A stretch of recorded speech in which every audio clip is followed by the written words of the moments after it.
Welcome to the Personal Injury Law Show, viewers. This is a show that talks about everything that's personal to you if you've been injured. Tonight we're going to be talking about workers' compensation injuries and WorkSafe, and also looking at issues involving the Accident Compensation Act, Occupational Health and Safety Act and regulations. My name's Tony Carbone, personal injury lawyer of over 25 years' experience. With me tonight I've got John Carancis, the surgeon.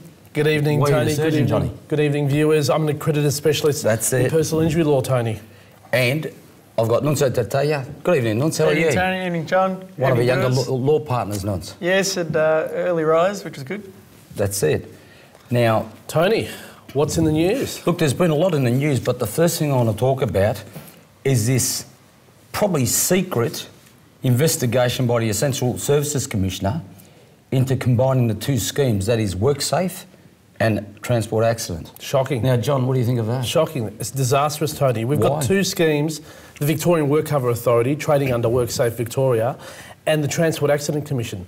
Totally separate types of injuries they deal with, and to combine the two, Tony, I think it's a nonsensical approach. It's clearly another money grab by the state government of Victoria. So is that their motivation? Could you imagine if the Wrongs Act and the Accident Compensation Act were combined? It's totally different ideology. Impossible. Impossible. I think, look, feasibly it won't work. Obviously it's a financial consideration for the government, but whether it's going to help workers, I think it won't. Personally, I agree with John and I reckon it'll be disastrous, because what you look at in a car accident situation and what you look at in a work accident are two different things.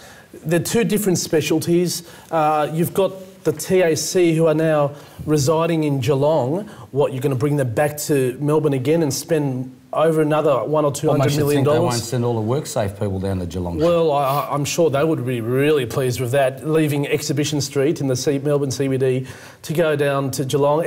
Look, it's nonsensical. It's another money grab, Tony, and I'm actually sick of this now. It's getting beyond a joke. Firstly, they've taken $470-odd million from the work cover budget to put in general revenue. Well, it's really deceptive in a way, because that money's taken from employers as premiums to cover injuries. Exactly. People that are injured. That's right. Exactly. And what could occur now is, Tony, the premiums could rise and workers' benefits may be decreased.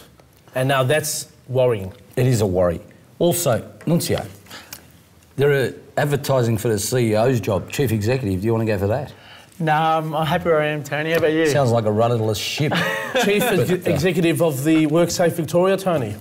What about you? Oh, no, I'm enjoying what I'm doing, looking after injured people, I think. You are a partner of a well-respected and long-term law firm in Victoria, but maybe it's time to take control of the real, I think there'd be a conflict of interest in my own mind, John. Oh, look, maybe a conflict, but maybe they need someone with a background, a bit of experience, firstly, and a background with helping injured workers. There's probably a problem with that, John. The premiums would go up. I think the injured people would get a bit more money. Yes. At the moment, I think they're not getting compensated properly anyway.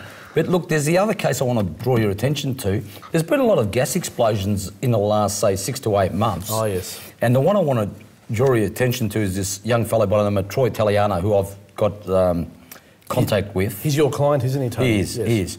Now, he was using a MAP gas bottle that was recalled, Nuncio, by the manufacturer overseas. Yep. Now, the beef the client's got, and the mother was employing him, was that it didn't go on the website of WorkSafe to alert the small employer like Troy's mum and dad to the risks of having this sort of a gas cylinder in operation. Now, he's screwed their head on, goes to use it, and it effectively explodes in his hands.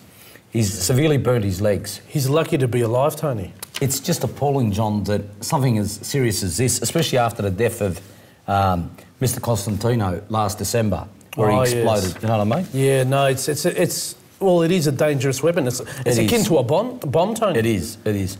And also, there's been another explosion in Chelsea Heights, and that was Costantino. He died. Yeah. There was one in Darwin, and the guy was lucky to be alive. There was one in the gas station, and once again, people were lucky not to die. And there's a further one, Nuts. But how can we prevent these things, Tony? What's the message? What are you saying? Troy's mother said she was astounded that it wasn't on WorkSafe's website as an alert. Alert this MAP gas bottle's been recalled. Just send it back. Don't use them. In fact, I'll take it one step further. When she complained to the person that provided them with the gas bottle, they sent her another one, the same bottle. Can you believe that? So even the suppliers don't know that there's a problem. All right, look, we better keep moving. The show's obviously about Occupational Health and Safety Act and regulations. Let's go to the first case, Lindsay, of Amcor. Well, before we do that, Tony, I think John was going to give us some figures about fatalities in viewers, Victoria. This show is about workplace fatalities in the workplace. Now, in Victoria last year, 25 people died in Victorian workplaces. The year before, 23 people died in Victorian workplaces. Tony, Australia-wide in the period 2009 to 2010, 337 people died. It's a lot of deaths in workplaces. Now, it's too many. How many died in the 2 months leading up to Christmas last year, John, in Victoria? Tony, in November and December 2011 in Victoria, 9 people died. That's a lot of people. What is it? Is it the mad rush before Christmas they let things go? What is it? Well, there is madness going on, but I'm not sure it's on the part of the worker or the employer or a mixture of both. Well, John, can I say this? It seems to me that there's been some serious gross breaches of regs, Occupational Health and Safety Act and regulations. And now I'll take us to the Amcor case. Do you want to give me some facts now? Yeah, look, this is a sad case in which there was a fatality in which the plaintiff in this case, there was unguarded machines. I think they're paper machines, John. Yes. Yeah, and unfortunately the plaintiff was struck by these unguarded machines. He was actually pulled in, crushed and died, unfortunately. And look, it's a devastating result. What did the court do in the first instance in terms of penalising the company? In this case, I believe that the company was penalised $120,000 from what I believe, which... On 2 charges. On 2 charges, but look, the main one was that I think of Section 21 of the OH&S Act. Yes. For failing to provide a safe premises for the for the worker. Now, Tony, that was appealed yes, by the DPP, the Department of Public Prosecutions, on the grounds that the decision, the judgment, was manifestly inadequate.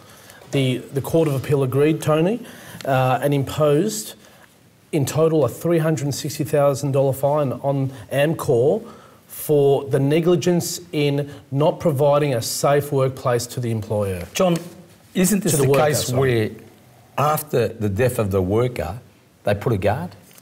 A couple of days later. Yeah. And it 3 cost days later. I think it cost $700,000. It was a very simple thing to do. There was no... they didn't check the workplace. They didn't check that particular machine. It was so simple and innocuous that this person's life could have been saved. Viewers, we've got to go to a sponsors break, so please stay tuned. We're going to come back after a break and give you further examples of breaches of the Act. Thank you.